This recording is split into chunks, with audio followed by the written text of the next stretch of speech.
So, Film Theory, how YouTube broke your fucking brain.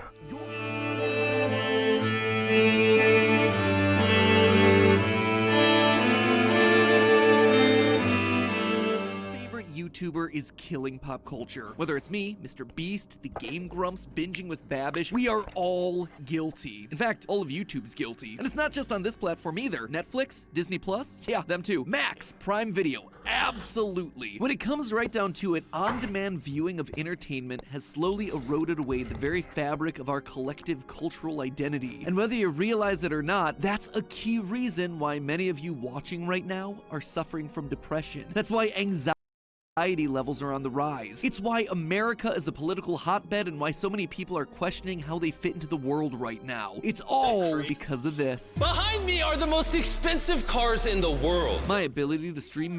Geht's darum, dass richtig viele Leute sich an Mr. Bean anlehnen? Mr. Bean. Okay, ein bisschen mehr Mr. Bean. Wäre witzig, Mr. Beast. Dass sie, also wenn jemand erfolgreich ist, gibt's ja immer Nachmacher. Mr. Beast right now, or The Office. Today, smoking is gonna save lives. Ja, Or der Internet Avengers. macht uns kaputt. Or Bewitched. Ketchup with my oatmeal. Or Friends. Or Breaking Bad. Or Game of Thrones. Or Game Theory. Or Film Theory. Or Style Theory. Or Food Theory. Hello, Internet! Welcome to Film Theory, where we're part of the problem. So, have you guys seen Mr. Beast's latest video? At this point, that's kind of a legitimate question, because despite being the #1 channel and all of his videos raking in hundreds of millions of views, there's a non-zero chance that, no, you haven't seen it. How about Ryan Trahan, Eric, Mr. Who's the Boss? These guys are consistently some of Ja, Ryan, der ist ein witziger Typ, der macht gute Challenges, gut geschnitten. Awkward, funny Dude.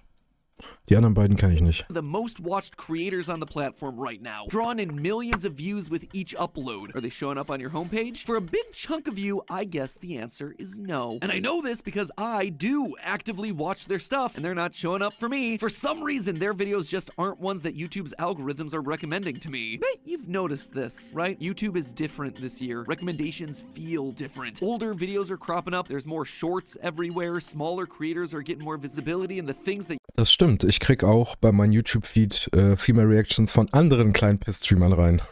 you're being recommended are more tied to what you've searched for or watched recently. I mean, I watched the Hot Ones interview with musician Dave Grohl, and YouTube thinks I'm obsessed with drumming. I'm getting recommended drummer covers and drummer reviews and drummer lore. Did you Die hatten bei mir auch so eine Frage gemacht.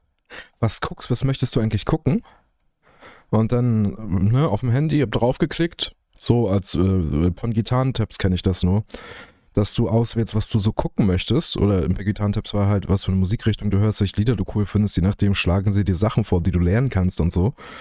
Und da waren nur Scheißvideos mit dabei, so richtig schlecht gemachte von irgendwelchen Wissenschaftlern, wo das Mikrofon nicht richtig war, wo der Abstand nicht richtig war, die ganz schlecht erklären, schlechte Aussprache haben. So, ich gucke gerne wissenschaftliche Videos, aber wenn die so schlecht sind, und da war alles voll davon, da war kein geiles Thumbnail oder gar nichts dabei, es war richtig weird.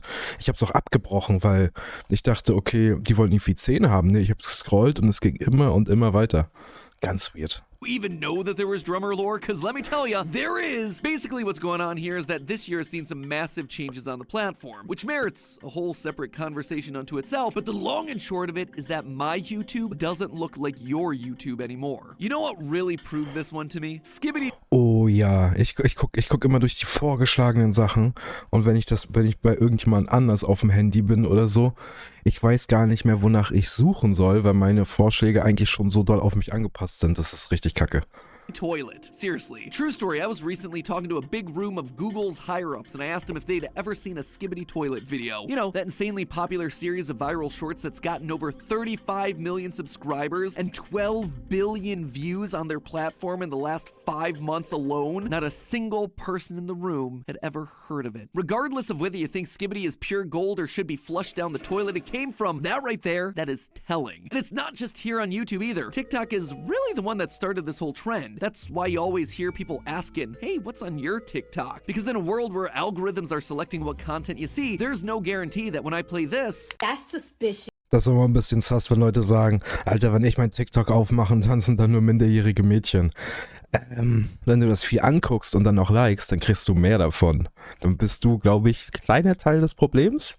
You know what I'm referring to. The good of this is that you're likely getting served content that's precisely targeted at your unique viewing habits. The bad is that fewer people are now watching the same things. And believe it or not, but watching the same things is a critical part of human survival. In short, if you've been feeling lonely or anxious or depressed or potentially all three, it's because the world has become increasingly fragmented. And on-demand streaming entertainment is a perfect representative of why you're feeling that way. So let's talk about that and also some ways that we can solve it. First, let's just get a sense of the scale that we're talking about here. Think of the biggest shows on television over the last decade. Two that stick out to me are Breaking Bad and Game of Thrones. Absolute darlings of the internet. There is no doubt that these were massive deals. Breaking Bad's finale reached 10.3 million people when it originally aired. Meanwhile, Game of Thrones captured 13.6 million, with another 5.7 million watching a rerun or streaming VOD within 24 hours. Those are incredible numbers for a modern show, and yet they're nothing compared to what TV shows saw pre-streaming. For example, let's take a look at Star Trek: The Next Generation. When this show finished in 1994, how many people do you think watched the series finale? More than 31 million. A show that at the time was considered. Aber nur, weil jetzt der Algorithmus besser ist und ich wirklich Sachen sehe, die ich sehen möchte bei TikTok, ist es ja besser für mich. Und aus der Sicht der Plattform auch besser, wenn ich länger dranbleibe, weil ich Sachen sehe, die ich sehen möchte. Ich weiß, also, man kann sich Fernsehen, dieses Lineare auch nicht mehr geben. Was bringt das, wenn viele Leute jetzt wirklich eine Serie gesehen haben? Ich fände das eigentlich geil, dass es nicht mehr so ist, okay, dir gefällt nichts, was im Fernsehen läuft, sondern nur die eine Sendung und die kannst du nicht gucken, weil es zu der Uhrzeit nicht passt. So, und dann guckst du gar kein Fernsehen, das ist doch viel individueller. Jeder hat irgendeinen Scheiß, den er geil findet. Ich weiß, so, ja. Considered by many to be niche nerd Weiß nicht, was content, daran actually schlimm sein tapped soll. into nearly 3 times the viewers of a modern program. And the numbers just get more insane as you look across more popular IP. 52.5 million people watched Friends as it ended. Seinfeld got a whopping 76.3 million viewers. I kid you not, people were literally gathered at Times Square to watch the finale together. Cheers was sent off with 80.4 million viewers, and MASH ended with nearly 106 million people, making it the single most watched broadcast in American history that wasn't a Super Bowl, a president resigning, or a moon landing. Sure, Mr. Beast can pull 100 million viewers no sweat, but that's talking global numbers across the span of a couple days, with ads that are randomly decided by an algorithm based on your tastes and randomly placed throughout the video based on how you tend to watch videos. By contrast, these massive TV moments were people all at the same time, all in the US, all watching an event unfold together in real time. Auch alle die It gleiche was Werbung scheduled gekriegt, into oder their was? lives. Streets were empty. Everyone was fed the same commercials at the exact same time. And when it ended, everyone was released as one big unit. So afterwards, when I said, "The tribe has spoken," or "What's up?" or "Eat my shorts," you got it. You knew the references I was citing and you were able to respond back in kind. It was a shared cultural lingo that you could reasonably assume. Also, das ist das Argument, dass wir uns alle nur noch in unserer Bubble befinden.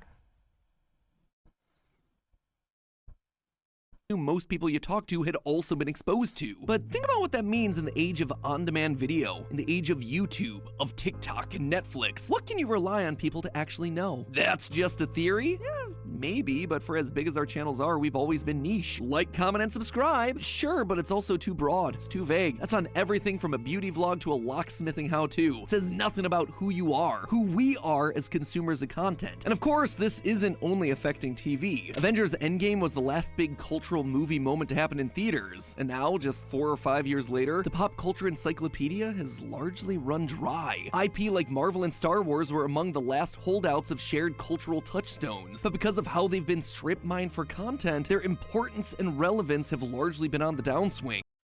Ja, das liegt aber, ja, wie er gesagt hat, eher daran, dass einfach die Qualität runtergegangen ist. Insane. Die Leute keinen Fick mehr gegeben haben, dadurch, dass die CGI-Leute überarbeitet sind, dass die Skripte scheiße sind, dass die Chefs, die drüber gucken, scheiße sind, weil wie wurde Star Wars absolut unangespitzt in den Boden gerammt? das war ja mit Anlauf, das war ja mit voller Absicht. Das ist halt das Problem, wenn du nicht die Leute, die das Kreative Schaffen machen, beförderst, sondern die Leute, die da drüber sind und gucken, dass Geld von links nach rechts geht. Dann hast du halt nur noch 50 Anzüge in einem Meeting drinne, die alle über Geld reden, aber keinen Plan haben, was wichtig ist, was die Leute catcht. Und dann bist du halt ein bisschen gebumst. Weil wie lange hat der Writer's Strike jetzt gedauert? Writer's Guild? Leute, und Actors Guild, ich glaube, das war Buswriter, wie lange die gestreiken mussten, um einfach faire Kompensation zu kriegen, zumindest in die richtige Richtung.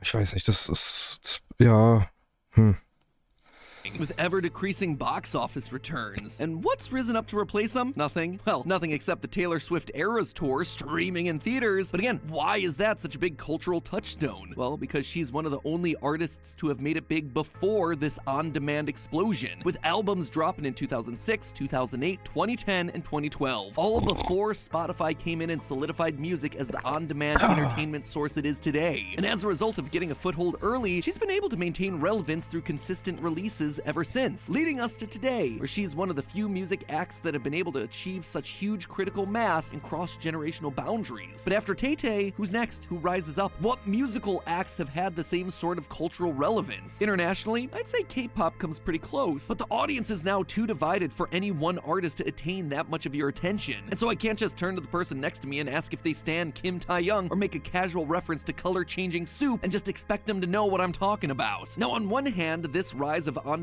viewing is a good thing. Theoretically, you're being shown things that actually interest you. Videos, movies, games, and music that are all tailored to your specific individual wants and needs. Disco Elysium muss ich noch spielen. Mein Bruder sagt mir das immer wieder. Instead of what a corporate board of directors in Burbank, California deemed to be the next popular thing. But because we don't know what anyone else has seen, is listening to, is playing, quoting, or memeing, we lose the pop in pop culture. At the end of the day, you don't have popular culture if nothing is actually popular with everyone. But why's that matter? Ich weiß nicht, waren die Sachen denn vorher wirklich mit allem popular? Oder waren die einfach bloß da? Und man verstand die Referenz, auch fand es trotzdem scheiße. We all just live in our happy little bubbles and carry on? Well, it turns out that at the end of the day, that bubble doesn't end up being very happy. The reason is that popular culture supplies us with a lot more than hummable tunes and weird euphoria clips where everyone's crying. It supplies us with connection. One of the easiest ways to connect with someone that you don't know is to find a piece of IP that you both know something about. Wait a minute, you also watched the finale of Seinfeld? Well, hello! Oh, you saw Infinity War? Why didn't they just go for the head? You listened to Taylor Swift too? That's awesome. What era's your favorite? But as pop culture becomes more individualized, the group we feel that we can. Aber auch auf dieser Ebene zu jemandem kommunizieren, also mir persönlich reicht es nicht als Entscheidung, dass wenn jemand gerne spielt, dass er auch gleich ein guter Mensch ist, sondern eher im Gegenteil. Komme ich nicht hinter. Mit der Argumentation.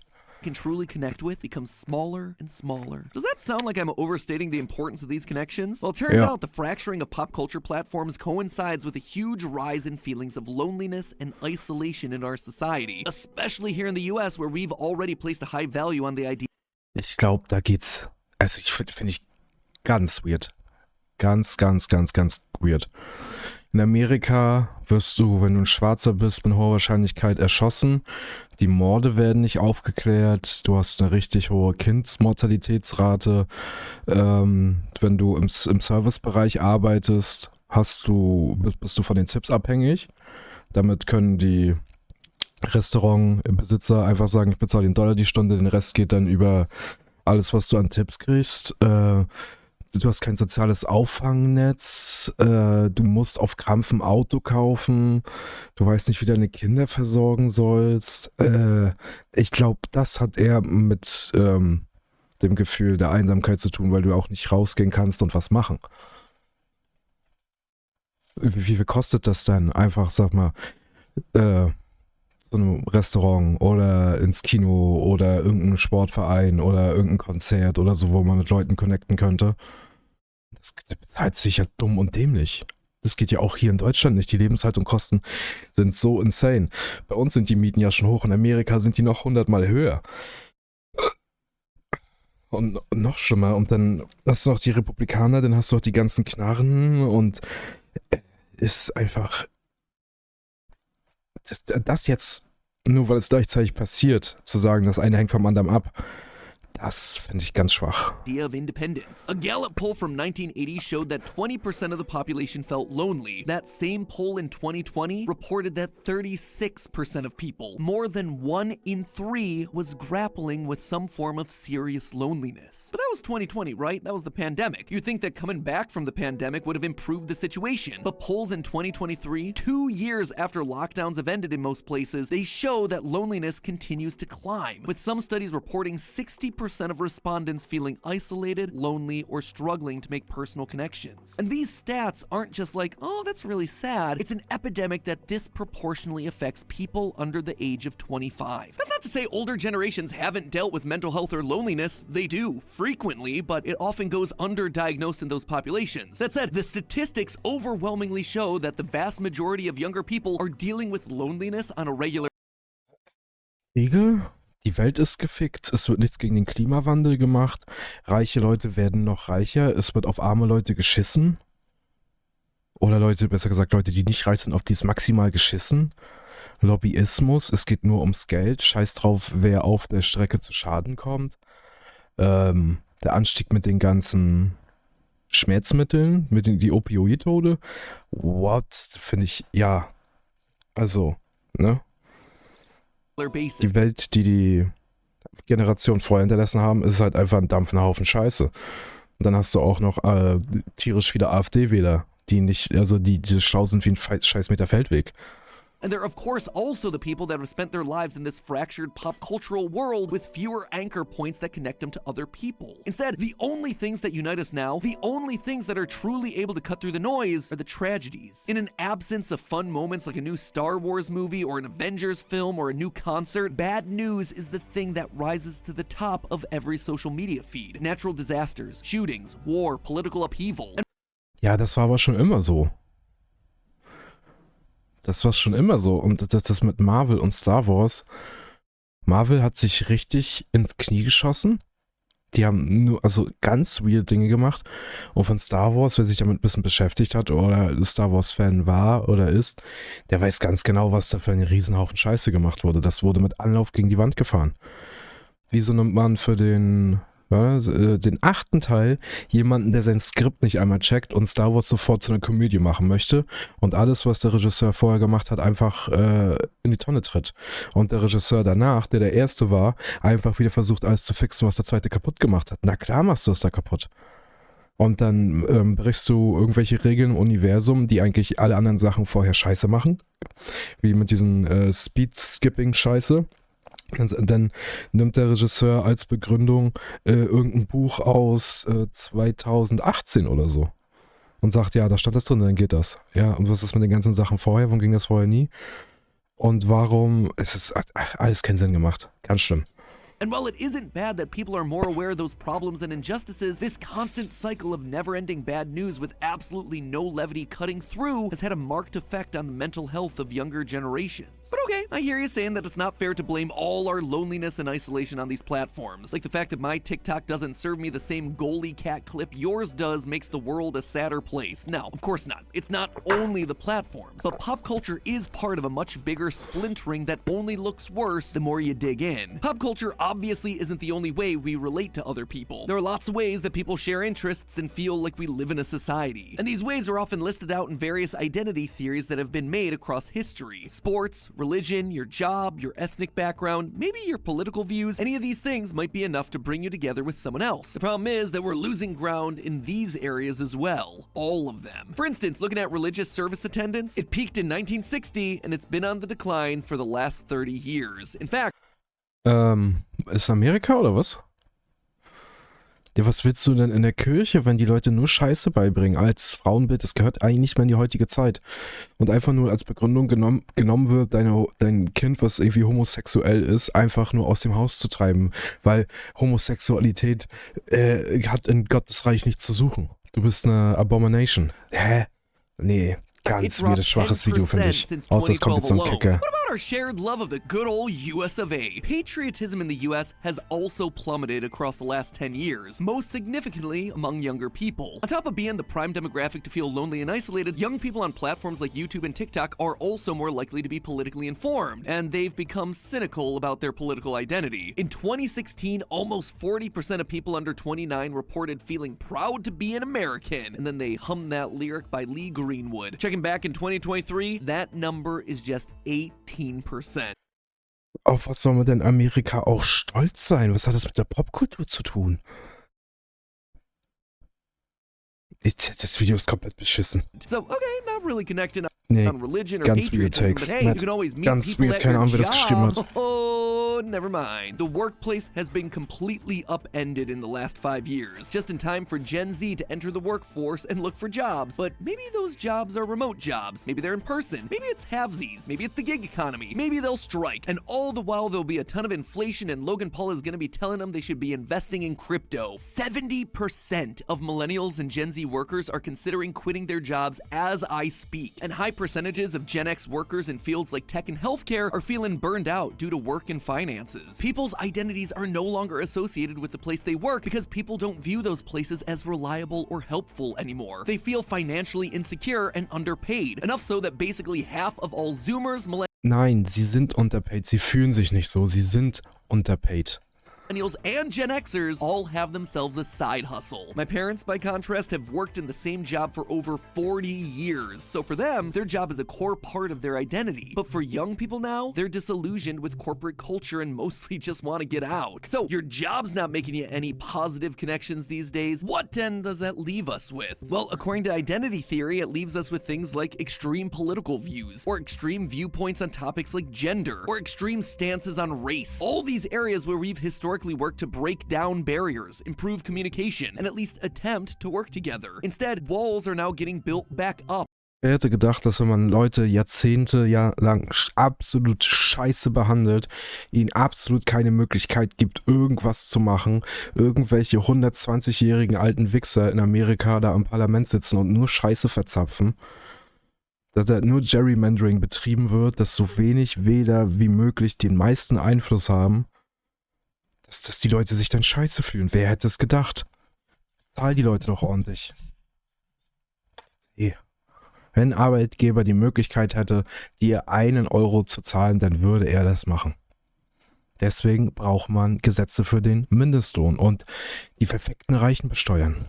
As we attempt to define ourselves by how we're different from the other side. The scope of all of those things goes well beyond this little old theory on the internet. But suffice it to say, these are areas where a large percent of the population also feels divided or isolated or scared and doesn't feel able to connect with those on the other side of the issue. So the TLDR is that if you feel like it's a really lonely time out there and it's bizarrely hard to make connections with your fellow humans on any basic level, you're right. We are more fractured and divided than ever everywhere we turn. And it's because the institutions around us that used to give us connection and identity are crumbling. So what then do we do? In a time when we really want to feel connected with something, what's the thing that'll help make us feel connected? How do you possibly beat a series of systems that keep us siloed? Well, ironically, it's in the place where we started this episode. Das ist doch nur ein Symptom.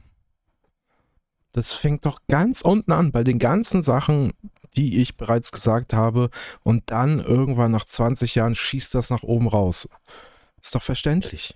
Stories. Whether that's in YouTube videos, movies, TV, video games, wherever, hearing other people's genuine stories about what they're going through makes us feel connected to them. It helps us understand that other people are going through what we're going through. It helps us to feel like we're not alone. They help us feel seen. One of the most popular movies of the last year has been Puss in Boots: The Last Wish. Hugely, inexplicably popular. Except what's it about? Well, the theme is identity. It's about being lonely. It's about finding your place in your relationship with someone else when the identity you thought you had crumbles away. Huh, go figure. Kind of matches what we're talking about. Or how about the biggest movie of the year, Barbie? You know, the story about a person, a doll thing in a world where their role used to be clear-cut, but now she doesn't know what her place is anymore, what her identity is, which has left her feeling, say it with me now, lonely and isolated. And she finds herself in the end by being a woman. And there's that big speech in there about how hard it is to be a mother and a woman and how there's so many expectations. Oh my gosh, it's almost like this this whole movie is relatable. The stories that now cut through the noise don't shy away from this splintered feeling. Instead, they face those feelings head on. Authenticity and honesty about the one universal that we all feel, loneliness, is actually what's helping to unite us. YouTube, which has been the world's most frantic viewing experience for the last 3 years, is just now fully finding itself swinging in the opposite direction. Simple conversations with Moist Critical about current events, human experiences like eating with Eddie Burback and Ted Nivison at Margaritaville's, the lonely man's cuisine. Investing in human stories is feeling refreshing again. Even Mr. Beast has openly talked about pulling back from his ADHD-inducing editing style to a narrative format where he sounds more human and allows an actual story to unfold in his videos because that's what's keeping people engaged, rather than just more and more suitcases of money opening up every 10 seconds. Will this instantly solve all our problems? The root cause that makes us feel so divided? Have us feeling great and making lots of friends and have hair-braiding sleepovers soon? No, definitely not. But there's a recognition out there that talking to real people, telling real stories, and being honest about where we are, it pays off. While we're in this phase of splintered existence, seek out the real great stories that feel honest to where you are right now. Don't be afraid to talk about what it's like to be lonely.